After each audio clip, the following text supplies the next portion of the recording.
Panoorin niyo itong mga idol, si Tatang. Ayan, ayan. Para kipitin ang taong bayan. Kung wala kayo rito, kawawa ka tayo lahat.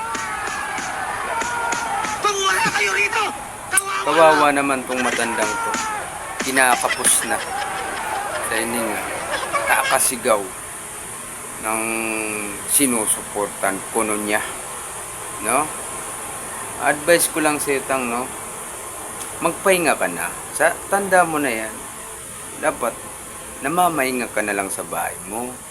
Nakikipaglaro na sa apo mo. 'Di ba? Nanonood ng TV habang nakaupo. Oh, huwag ka nang sasama sa ganyan rally. Yung mga maedad na tulad nito, ay tulad mo Tang, dulas ka lang ng konti, o, di ba?